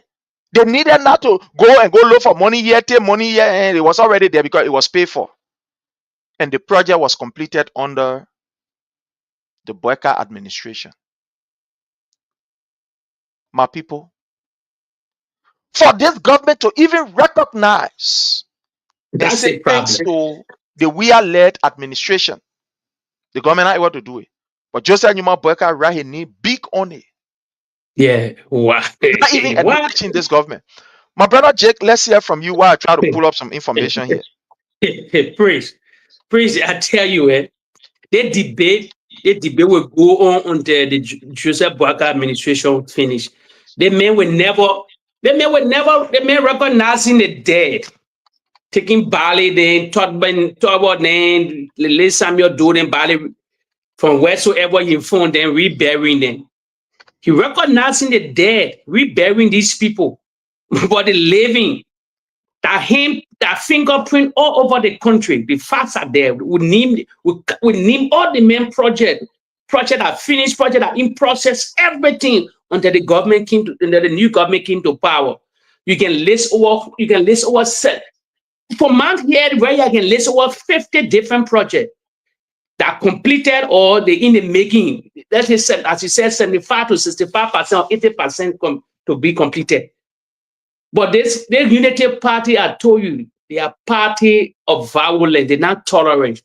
You know why they're doing all these things, Prince? Because they told the Liberian people that Jordan did nothing. They talking for 5 to 6 good years. Jordan do anything. So all the project now, they are dedicating now. The president, they will never recognize George Weah. They will never call his name or the CDC government. Because when they do so, when the people say, why you say we're not doing nothing? Why you not calling the man name, all these things? That why you see the president not mentioning and George Weah in none of the project here. That why they're putting all a name on all these things and engraving his name on our marble stone and everything there, because why they shame, print the shame. The only thing, but print the Liberian people smarter than them. That the mistake they made. The Liberian people print social media all around the world. These things, all the things they were lying about, all the things on social media. So, even before the president would dedicate the particular house, I think he will go to Nima too, another school in Nima. He go to Bon County, another school in Nima. Before he could do this process, the whole internet was forward. The whole internet carried the story. Now journalists know, internet, people from the internet, it went viral. Everybody had a picture. Everybody talk about it. So That ceremony they went on to do to dedicate that particular building. If you call the president Neo, you call the president Neo. They put in whole in all the process now. You go on social media on fire as we speak. Everybody know the Unity Party is a lazy party, just claiming project. Then they want to acknowledge. The only thing, they say government continue. The only thing you acknowledge the government, you acknowledge the past government. You don't know how to do. You say, oh, the process started on George Weah, but we came and finalized it. So we're delegating the process. We can put your name on it, no problem. But acknowledge the former president job. But if you don't do the acknowledgement, they'll get serious problem. That why today they're not winning this particular debate. They're not winning the particular debate. If you did the debate, they're not winning it because we're everywhere they claiming the main project. The main way you say 4 to 6 years, he didn't do anything in the country. He was a lame dog today. You're claiming everything the man. You're not even start your own project. You're even start a lame project where the president will go and break ground ceremony, will go do groundbreaking ceremony. At least they said there's a lame situation for the president. Probably will take 2 to 3 years to finish Boakai project, to finish other project. Let Boakai initiate, the Liberian people want Boakai to initiate his own project. Government continue, but as you delegating the other projects then that you're finishing, acknowledge the president, acknowledge the former president. But Prince, they may not even acknowledge Ellen Johnson Sirleaf. Ellen Johnson Sirleaf, when you work for as vice president, he despise a woman. You don't even acknowledge. He won't bury the woman, all the woman legacy. You don't acknowledge. Let me see what complex today where Ellen built. George Weah, they came, they finishing touches whatsoever. He called a woman, the Japanese freeway. Ellen started that Japanese freeway going to that Cannonsville Bell. From Freeport going all the way. Ellen got the phone, everything. George Weah completed the other lane. Who would acknowledge? George Weah called Ellen to acknowledge Ellen. Said Ellen started this project. That's George Weah for you. That's George Weah. But come to the Unity Party, anything concerning the president, they want to bury it because why? Because they lie. They're not propagandists. All their surrogate. They all spread on the internet lying. Down to the spoon talk. They seen spoon talk start to the. They seen spoon talk went on. The same time what else from? He went on his own platform. He started telling the Liberian people. The Unity Party got angry with him. He said, let Boakai leave legacy. He started cutting like all George Weah legacy. The Emery Hospital, the famous what they call Bopolu, the 14 military, the NSA building, the Freeport administrative, the Freeport of Liberia, the administrative building, the APRC, projects upon project, proper housing unit in all the counties. All the counties. I'm not talking about Club Mary, we are landmark, Hope Foundation, everything, the main fingerprint, the PHP pack, the invisible pack that we display at the other time, that in ruin now. They try to bury that other legacy. They're not even finding funny for the PHP. They're not even finding funny for the PHP pack and the invisible pack. They want for all this structure to sit down there in 4 years' time. It's all about jealousy. I told people, the Unity Party rule before now. They rule the country for 12 years, Prince. We know that legacy, we know everything. The executive mansion was there for 12 good years. Ellen was working to the foreign ministry. Who came to power before they renovated the executive mansion? George Weah, Nathaniel Magede. They allocated millions of dollars to renovate the executive mansion. The seat of the president. George Weah renovated it. So the main fingerprint, you hating or not, that the first year, you hating or not, the main fingerprint since 1847, we 178 years old, the oldest independent nation, gullible society, poorest nation, one of the poorest in the West African region. that the man came to change the face of that country. But because of nasty politics, they call up with their own hatred, the so-called elite that learned book, and today they never developed through that book. The man came and changed the whole narrative of politics. Facts here. Developmental politics is a narrative going forward from now on to the end of next generation. That's what we will see all over the country. The local tour role. You name the name project is uncountable. The same group of people with their surrogate lie to the Liberian people that Georgia never did anything within the country. That's why today when they're dedicating project, they don't mention the name, but social media is there. So that we're taking everything from there, putting hole in all that project there. Anything they dedicate, we put hole inside until they come out and cool out for finance. There will be no small project. So now they're dedicating the big project from George Weah, but they don't want to acknowledge him. That's the problem. But the Liberian people are not stupid. They know it. Social media blazing right now as we speak. The social media blazing. But the journalists, the so-called journalists, instead of go ask Boakai question concerning that ceremony, I say all of them being paid. They're not even dare to ask a question to say, oh, Mr. President, the project started on George Weah. None of them pose question to Joseph Boakai. Bunch of journalists are not even doing service. They say they are wise job for the country, but they don't ask a hard question. They don't ask a hard question. They ask only softball question, easy question to the president. But Prince, when the president said one-on-one with media institutions from different outlets to have an interview, we're going to 2 years now. When the president said, you know why they were not happy? You know why they will not call the president for interview from all the top journalists in the country? Because they were getting tough questions. They were not getting softball questions. They were getting hard questions. So that why the handler, the staff working for the president can never put that president in front of anybody. They only put that president in front of friendly media institution that were asking softball questions, but they were asking the tough questions. They would never. So that how the country looking.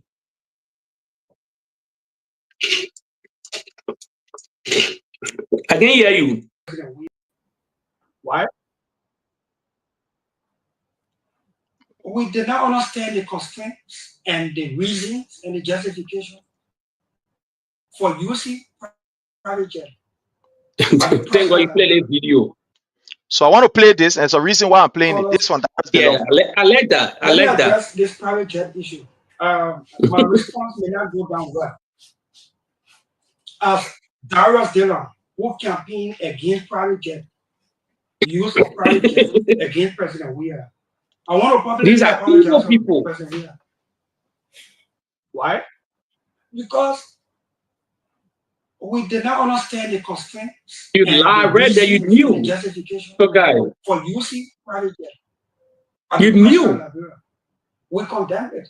And posted to apologize. Lord, let me tell you, this country, they say when you wrong, play traffic and say you're not wrong. They can respect you, they can honor you for the year. Okay. Look, let me tell you something. In good conscience, it's good to admit that you're wrong so that you can correct the wrong. We see the need for the use of private jet. But now you see the Abuja when President Boakai went there. I want to stop here, and the reason why I'm playing this, you're listening to Darius Dillon apologizing. These people lie to Liberians on everything. Remember, even the road. Joseph Boakai is on record of saying the road are sidewalk. Yeah. Joseph, when he was interviewed by Costa, he said, "This sidewalk here." These people condemn everything that was undertaken by President Weah, including the building of hospitals. The hospital will eat. They were saying these things.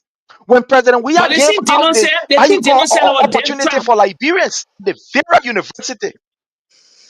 But they think they don't tell people the RI were death trap. They think they don't tell people the RI road were facing with death trap. Go ahead. So the reason why we are playing this today, you see people like Dillon apologizing. You are not only apologizing for the jet plane. You are apologizing to the Liberian people for everything because you condemn President Weah for everything, from the building of hospitals. You say, hospital, don't forget about they all this. So everything that President Weah did, these people use propaganda to disqualify the effort of President Weah. Yeah, it's it today. They are apologizing. They think that they condemned yesterday is what today now they want to take glory for. When President Weah was building these schools, that school hall will eat, that school will eat, the Liberian people suffering, that school will eat. When President Weah was building road, that road will eat. But today, look at what Joseph Nyuma Boakai is doing. All of what President Weah initiated is what Yes. now they are taking glory for. When he was building hospital, they condemn him. When he was building homes for doctors, they condemn him. But today, they are now apologizing. Fellow Liberians, you see what is happening? You see how deceptive these people are? And since they took over, they have not even initiated a single 1 point of their own program or their own Yeah. project. Nothing. They Nothing. haven't. But fellow Liberians, I want to give you the opportunity. Those of you who want to participate, you can give us a call. The number to call is 443-991-3356. That's the number to call. I'm going to put it up right here. That's the number to call, 443-991-3356. The same thing that these people condemned yesterday. All that they want to eat, all that they want to eat. These people were running propaganda and they were lying to the Liberian people. In fact, President Weah, he was not even using the Liberian people money. President Weah said, my friend, help me, Yes. and gave me this particular plane so that at least I can be able to travel, including media institution. They condemn President Weah.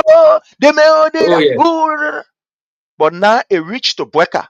Boakai, who is even using private jet and not bringing back single dime. President Weah used this private jet, went back and brought opportunities for us and brought tangibles.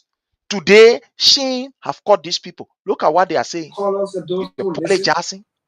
Let me address this private jet issue. What get these people? My response may not He's go not only down well. apologizing the private jet issue, but everything that they condemn. Darius Dillon, who campaigned against private jet. Yeah, the campaign. Use of private jet against President Weah.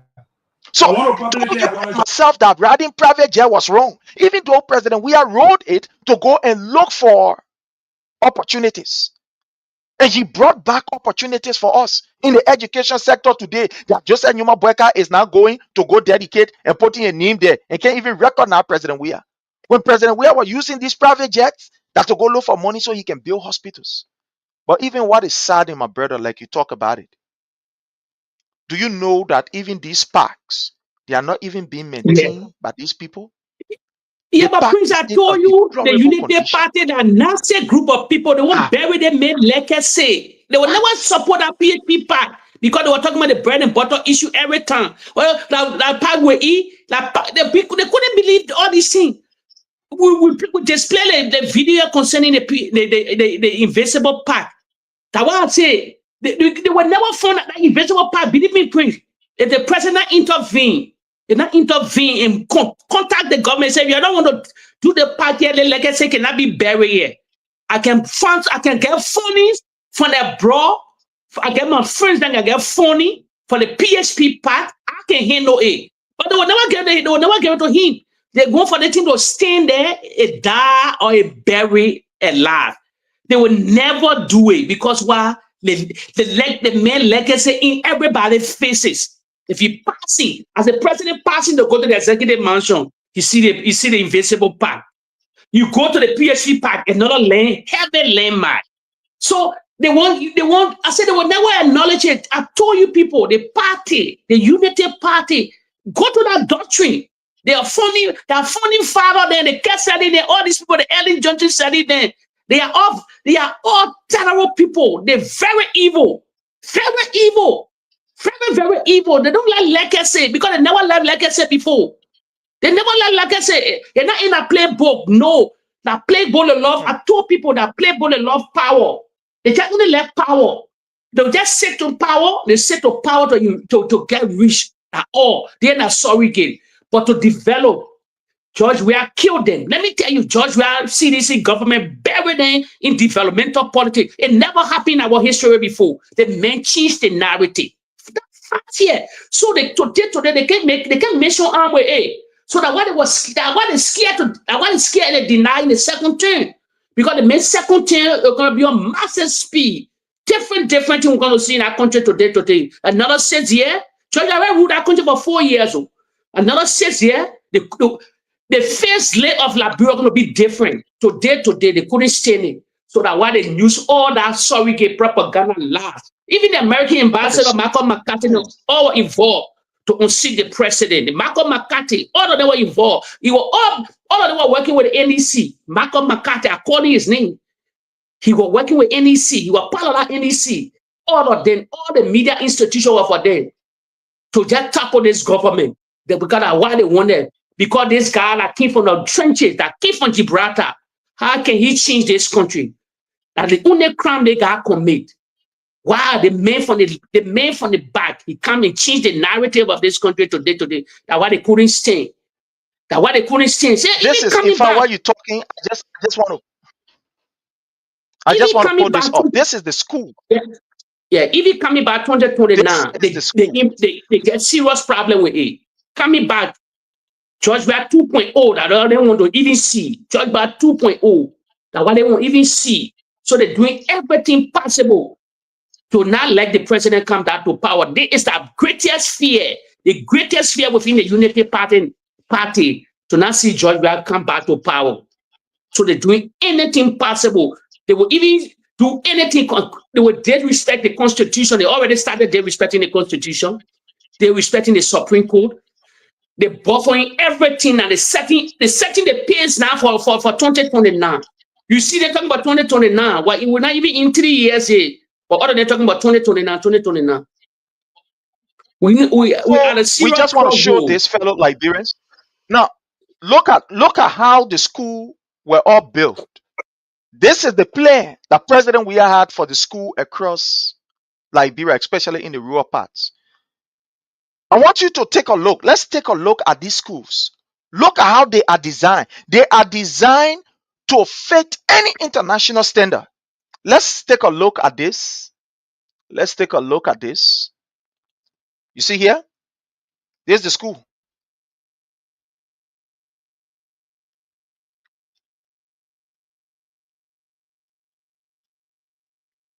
These are some of the things that they were condemning President Weah. Now school will eat. Where is it? Look there.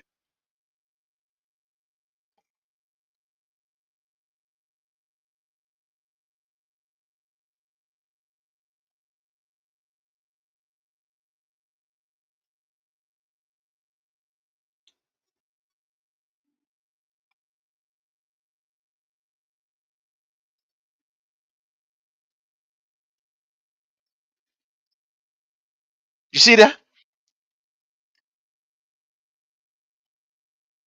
So what President Weah was doing was that he was building schools and renovating schools across the country, so that we can be able to meet international standards. Like, for example, the standard in West Africa. Because now the students were not taking WAS. Remember now, they were taking WAS. It's now WAEC now. It's WAS.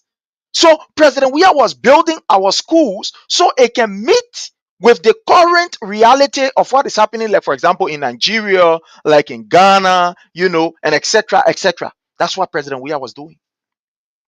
This is the handwork of President Weah. You see that? Our student, I remember some of us, we did some science courses when we were in high school. Some of the things we even see it. We don't even see it. We see it. I was senior of school, and that they said I was senior of school, and that they said, especially public school. Imagine, especially the public school. Exactly so, public schools.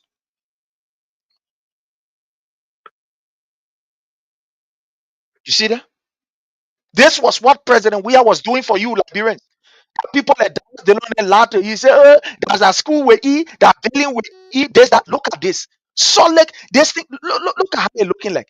This can be It's a multi-million dollar project. Multi-million. Please, nobody more food in here. All the money was allocated. They're not put one saying that funny. No, they put no money there. Thanks to President Weah. They put one money in the project there. Wow. You see that? So the money can join and bring people. They say they spend millions of dollars in the project. No, the money was secure. Well, for the international partners now, the statistics are there. I said, Prince, I getting the deputy minister for education on CDC. The man got a post on the man suddenly going viral in Liberia right now.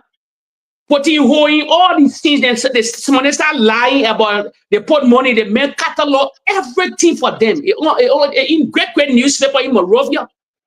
Everything is a landmark project here. Let us go to the one in Nima County. Let us go see the one in Nima County. But Prince, Georgia started a city hall in Nima County? Sure. He started a city hall in Nima County. That Jeremiah couldn't finish that one now. That Jeremiah couldn't go finish it. Now claim it now. In Nima County, first time in history of city hall in Nima County. It never happened before. Georgia then started again. I said the main project, Prince, the main fingerprint. Even in some sedition, even surprised how the man went on a massive speed to develop.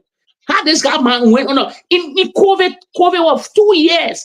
How the man managed in 4 years time to start doing all these great projects. Look at the school. Look at. Hey, look at what President Weah was doing for us. Prince, if you want to call it spade or spade, Prince, they think that mini university is a mini university. They think it's a mini university. It's a landmark. It's a landmark structure they got put here. Today, you not get the glory. Joseph Boakai go write a name on all that marble stone, putting his name there. Putting his name. He even put the president name. He could put the president name in his name. He could even put the president name in his name. It started by George Weah, finished by Joseph Boakai. Wow. Started by the former president, engraved on a marble stone. Started by the former president, finished by Joseph Nima Boakai. Finished. You will still get your credit. But you try to erase the main legacy. No, it can never be erased. Look at the building. I want to say thanks to President Weah. You say you're more for it. Not to admit. I'm telling you something serious, my brother. Not joke. Look at it. Look at This is a landmark school. I said this is a mini university. We thank God for President Weah, man. We thank God for President Weah, fellow Liberians. Especially those of us that are sedition and associated with President Weah. Let us continue to celebrate President. Look at what he was doing. This is a county in the county. I'm talking about Mosorado. I'm talking about Morovia. My man, I say the man blessed. Oh God. Prince, I brought something on this. Prince, I brought something on this show here. I brought something on this show. I will still talk about it because I get knowledge on it. I know about it. I went to Qatar. Jake went to Qatar.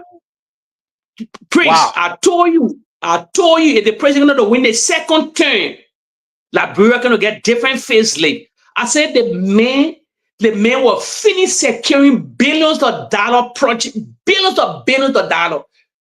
They're going to come in Liberia, especially in Qatar.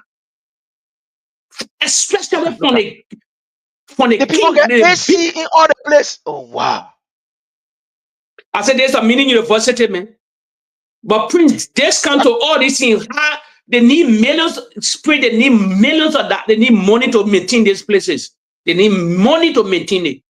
So the Unity Party that clean their project, Unity Party that clean their project, they need to maintain this project. They need to maintain this building. They need to maintain this school. They need all hands on deck to maintain this school. Wow. Please don't believe them. This is magnificent. I can't tell. I don't know which one of the. Oh no, but no. This is. Oh, wow. Look at the campus. Look at the campus. Look at. Whoa. Prince. Yeah. Prince, let me bust your bubble on your followers here.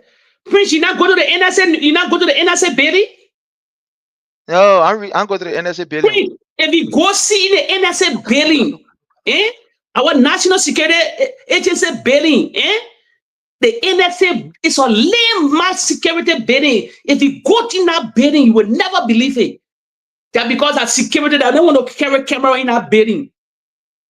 The NSA buildings are real out of intelligence. When talking about real national security, if you go in that NSA building, if you see some gadgets in that national security building, you'll never believe it. You would never believe it. I said, the people, Prince, thank God the record is on the wall. Everything coming from the process now. The labyrinth people seeing it now.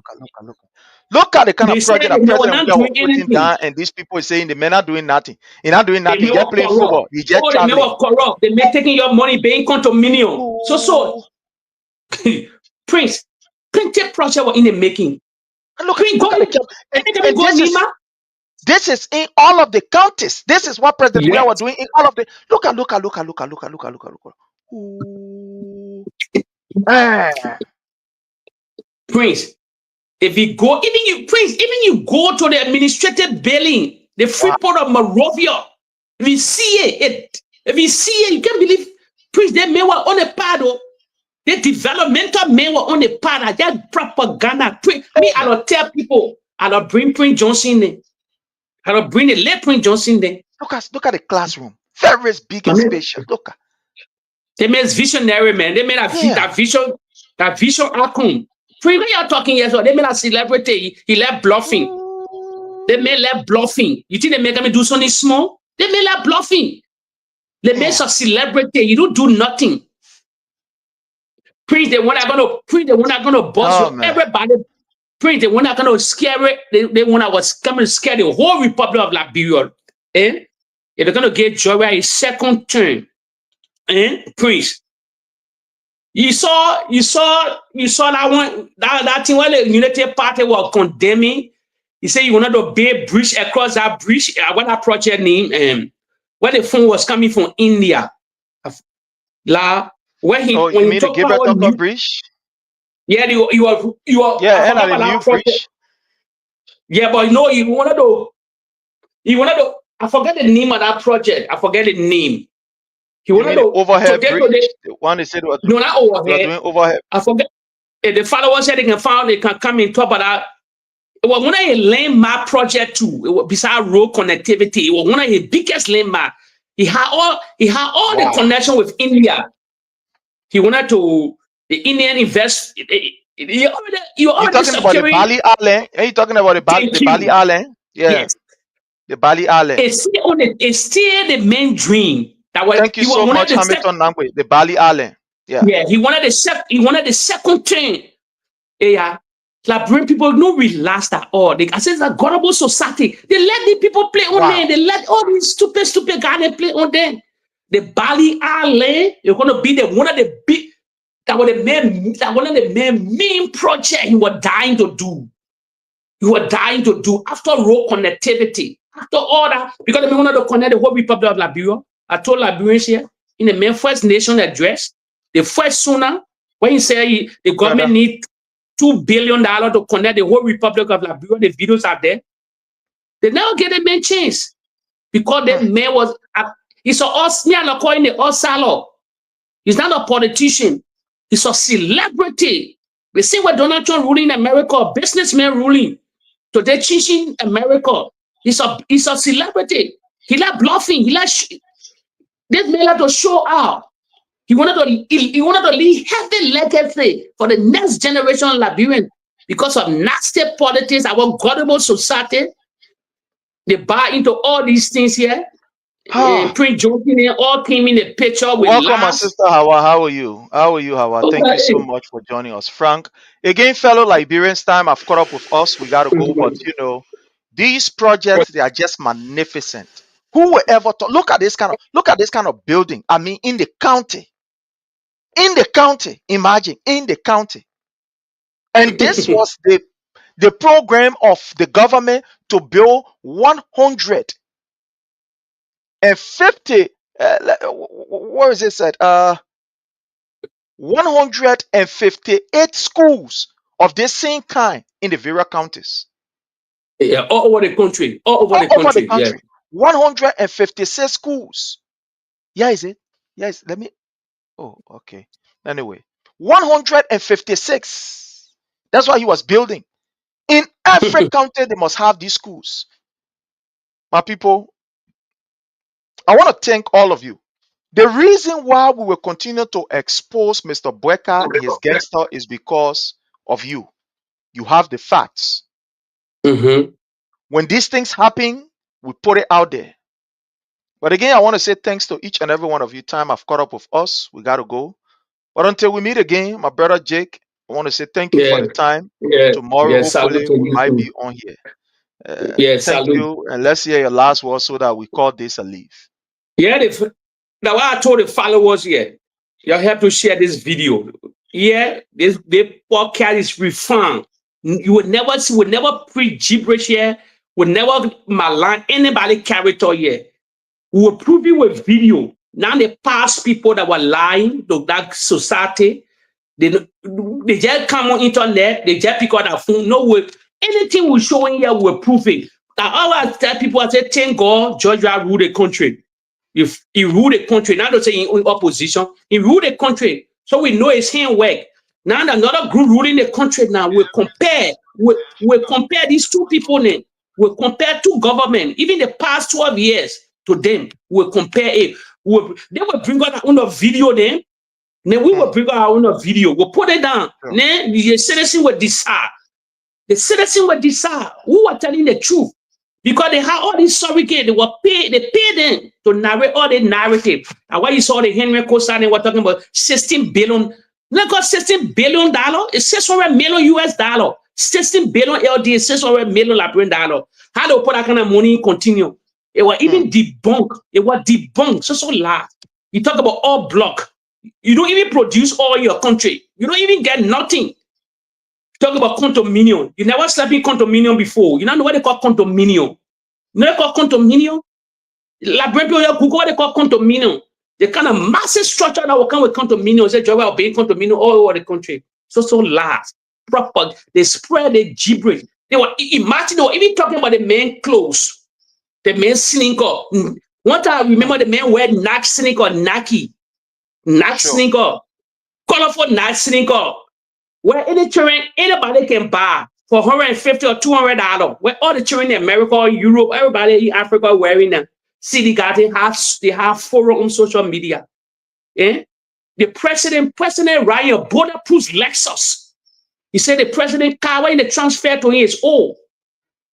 He bought 2 bulletproof Lexus. And beside that, he taking your taxpayer money to buy a lot of motorcycle to ride side the president. All that money, they just spending it. But they don't talk about the bread and butter issue anymore. You never hear no party from the Unity Party talking about the bread and butter issue. That they used to sing song inside. All the bread and butter issue. Heavy inflation. We get $22 million budget shortfall. Our medical, our industry, our healthcare system is ruined. The poorest in the West African region. Thank you, followers. Thank you for learning. We will share here, we come here. There's not a propaganda podcast. No, we never deceive nobody because tomorrow, all these things will haunt us. Tomorrow, we'll not get a face. Yet today, Henry Petro Costa, the last upon last upon last. He's not relevant in the Republic. I told you, I challenge him, I say he can never rebrand himself because he sat behind the computer for many, many years and lied to the Liberian people. The boy today, where he face now? He don't advocate for nobody anymore. He not in the mining business. He in the mining business. They gave him lesson now to be mining, earning his own money. That's what they wanted. But they were coming here lying to you people, sitting there in a confine of their horses or their headquarters, lying. Today, they spread that gibberish, lies upon lies upon lies. Anybody that died in Liberia, George Weah, yeah, body all over the country. Drugs are engulfed the nation. So salute, follower, you have to share this video. Thank you, brother. Thank you so much, my brother. Thank you. And I want to say thanks to all of you who, have been on here with us. I want to say thank you. Just these few days we're going to have an outdoor program. But anyway, let's work on it and see. But I want to say thanks to all of you for the support. Keep following, keep liking, and keep sharing the platform. Until we meet again, my people, I want to say God bless you all and bye from our end. Bye.